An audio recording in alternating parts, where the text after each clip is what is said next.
Batu ini tidak memiliki segel ataupun sertifikat. Dan melalui layar video ini, sebetulnya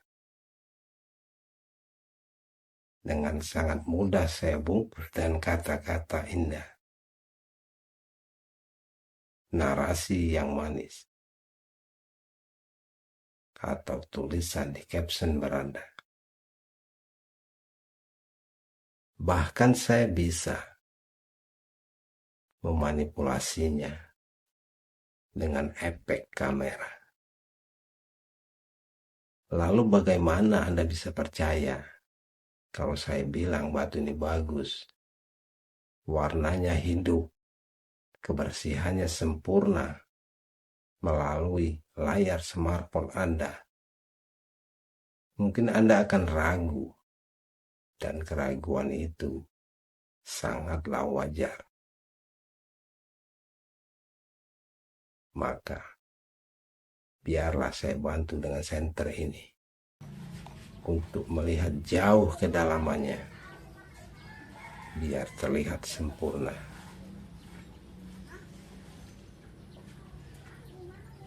Sempurna bukan? Warnanya hidup, dalamnya bersih. Guratan-guratan di dalam batu ini itu bukan cacat, itu adalah serat alaminya. Namun saya tahu keraguan itu pasti akan tetap lengket di hati Anda, dan itu sangat wajar.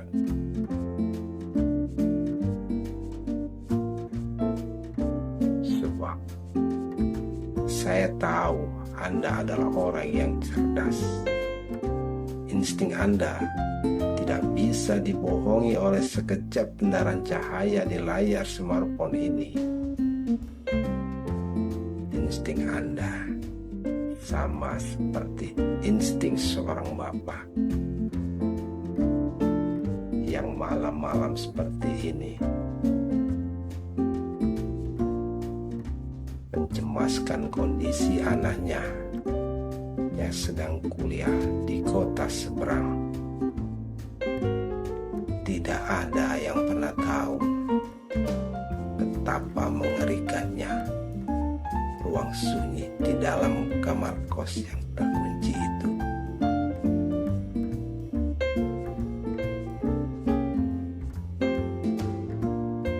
Sebentar lagi masuk bulan Agustus. Musimnya anak-anak mulai berangkat merantau untuk kuliah dan ngekos di kota besar.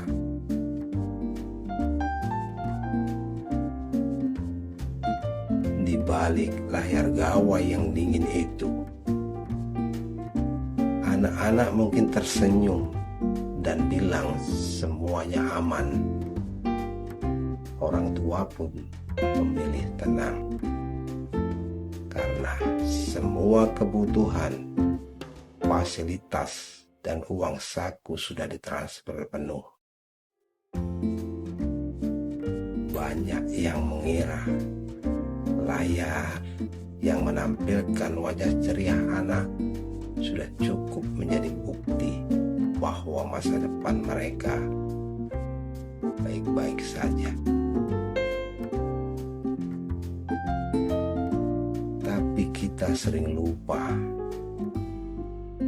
layar gawai tidak punya insting. Tidak ada yang pernah tahu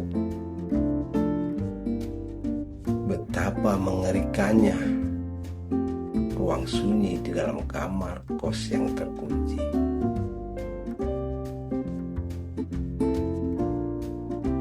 Bukan cuma soal jerat judi online, narkoba, atau pergaulan bebas yang tampak di berita. Cemasan yang paling nyata adalah ketika anak yang kita besarkan dengan pelukan tiba-tiba harus bertarung sendirian melawan depresi akut di malam hari saat mereka menatap langit-langit kosan dengan mata kosong, terjebak candu game hingga subuh hanya untuk melarikan diri dengan tekanan mental. Atau saat mereka diam-diam mulai menyakiti fisik mereka sendiri karena merasa gagal dan kesepian di tanah orang. Lebih nyeseknya lagi ketika mereka terlibat tawuran di jalan, balapan liar yang bertaruh nyawa, atau pelarian-pelarian gelap lainnya, hanya demi mencari pengakuan yang tak mereka dapatkan di perantauan. Dan di ujung telepon, mereka terpaksa berbohong. Aku baik-baik saja, Bu. Aku sehat ya. Demi menjaga perasaan kita, mereka menanggung kehancuran itu sendirian sampai jiwanya keropos. Tepat di saat kita mengira mereka sedang belajar dengan baik,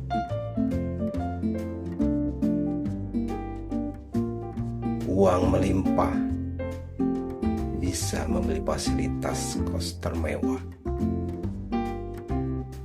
tapi uang dan layar HP tidak akan pernah bisa membeli kembali nyawa dan masa depan yang sudah hancur berkeping-keping di perantauan. Itulah mengapa banyak orang tua mapan yang finansialnya kuat tapi tidurnya tetap tidak nyenyak. Dada mereka sesak setiap kali mendengar ambulan lewat atau ketika telepon dari nomor tak dikenal masuk di jam 2 malam. Karena cinta yang besar selalu melahirkan ketakutan yang paling mengerikan. Ketakutan bahwa kita telah melepas anak-anak kita ke dalam perangkat yang salah.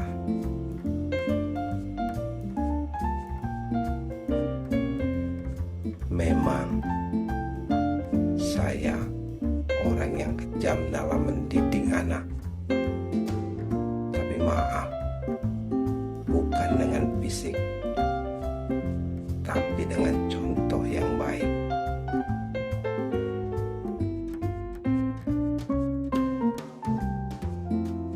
Anak